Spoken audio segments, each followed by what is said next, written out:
know it, when you know it, when you don't, you just don't. Simple as that, you can buy this feeling, that's for sure.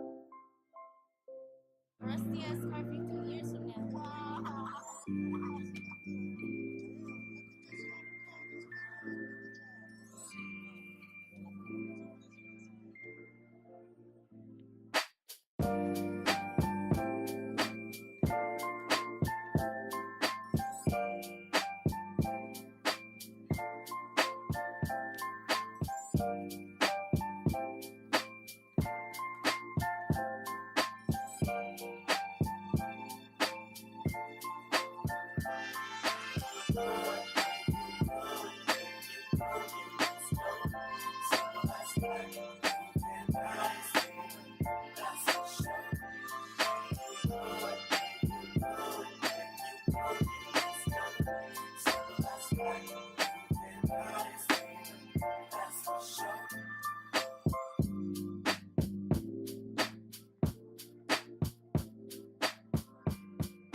Rusty ass car 15 years from now.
Now that you've seen all 12 shades swatched and how I got this eye look, let's go a little bit more in depth on Colourpop's I Think I Love You palette. It's shiny, it has a nice rose gold color, it's got the little prints on it, and of course it has the shadow names on the back. For summer we had the Yes Please palette that was the fire colors, the red, the oranges, and yellows. Now for fall, the I Think I Love You palette, this is geared towards the golds and the neutrals and the brown shades. For the review, I feel I'll just go ahead and lump them based on the actual formula. So my experience with the shades that are the metallic shades or the high shine, those actually I felt in this palette performed well. I didn't seem to have a lot of fallout on my face, and sometimes I would have foundation on and other times I would just do my eyes first, but I didn't feel anything was out of the ordinary with this particular palette. There's about 8 of the, whether you want to say metallics or ultra metallic pans in this palette, and I do like the color selections. You have that champagne gold, you have a burgundy, you have one that's almost like a neutral brown. This shade down here, immediately when you swatch it, it reminds me of Fenty's Trophy Wife. I do want to mention when I swatched Trophy Wife, the shimmer in the particles of Trophy Wife, it's spread out. It's not as condensed and packed as it is in this eyeshadow. So if you're kind of thinking whether or not it's a dupe, I personally don't feel it's a dupe. A dupe I feel is different to everybody. It could be the performance, it could be the color, it could be the price. For me, a dupe is, it needs to be 99% as far as I'm concerned, because I could just go get whatever it is that dupe. So just want to toss that out there that I personally feel the appearance of Trophy Wife and this shade here is different. Moving on to the mattes. At first glance, you think that there's 1, 2, 3, 4 pans that are matte. However, this pan here, this is Rowdy, it looks matte, but when you swatch it and you actually start to look up close, it has like a pearl finish to it. It has a satin, a pearl finish to it because it's matte, but it has these like flecks of white, like white glitter. It's not chunky glitter, but it's apparent once you put it on your skin. So to me, I feel that there's really only 3 mattes, and then you have one that is a satin or a pearl finish. So when I am looking at this shade again, Rowdy, that for me, I would just use that as my brow bone highlight, but I actually don't like having like shimmer in my brow bone highlight. So it kind of threw me off when I was trying to, you know, apply it and swatch it. But I just wanted to make that out, that there is that one formula that is, it looks like a matte, but it's not really a matte. Also, the black I feel is a soft black on the skin. Now it also might be different depending on your skin tone. Maybe somebody that is very fair, pale, this black probably looks true black on you. But what I noticed is because of my skin tone, it does soak up some color, even in the swatch, which it didn't swatch that well either with a hand or a brush. This, it still gives off, I can see more like a gray in there. For the eye look that I have now, which you saw at the beginning of the video, when I was first using the palette and swatching it out on my skin tone, I'm looking at the shades and how I build up shades in color. I feel that the shades are marketed or geared towards that customer that has light skin, medium skin, basically all skin tones but my skin tone and deeper. Now if you have a light skin tone, this shade is a great transition shade for you. It actually will appear that way. As well as the chocolate shade down here, you'll start first with the light, you'll go into the deep, and then you can pull in the other colors to complete your eye look. However, for my skin tone, this shade here is my actual skin tone. When I go down here to the chocolate dark shade, it's still appears as my own skin tone. Now it is something that I want you to keep in mind, because if you are my skin tone and deeper, This palette, I want you to think about that when you purchase this palette, because these two shades are going to be quite subtle as far as your transition shade. If you do own Colourpop's Yes Please palette, what you can do is you can use those brown shades first if you'd like, but I recommend you can pull in these two shades right here as your crease shade, your transition shades.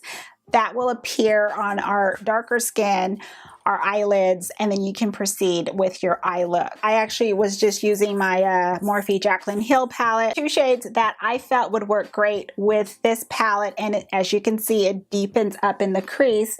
The first one I use is Pukey, is that the name? Yeah, Pukey.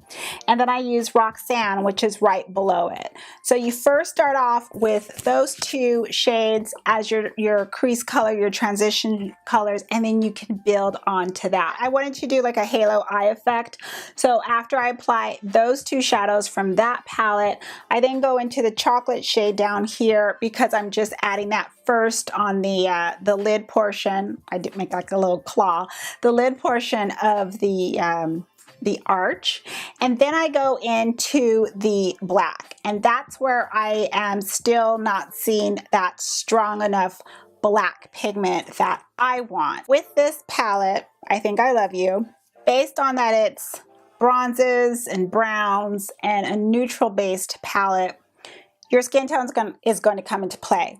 If you're fair, pale, light skin, these shades are going to work enough for your skin tones where you can do a complete eye look and you don't have to pull in any additional palette. That, again, is my opinion.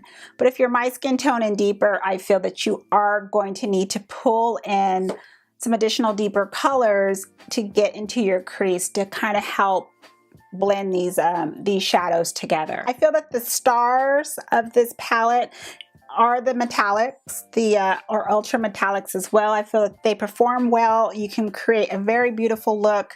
I use glitter glue. I use glitter glue every time I put something on my lid because it will transfer, because I have hooded eyes. It just stuck well. They didn't transfer, and I really appreciate that, and they blended out fine. So I feel again that the stars are the metallics, are the glitters in here. The red light's flashing. That's it. That's all I got for you today.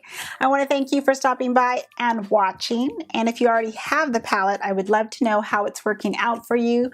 Please leave me some comments and let's chat further. Have a wonderful day or evening. And as always, I'm going to see you in the next video. Goodbye, everyone.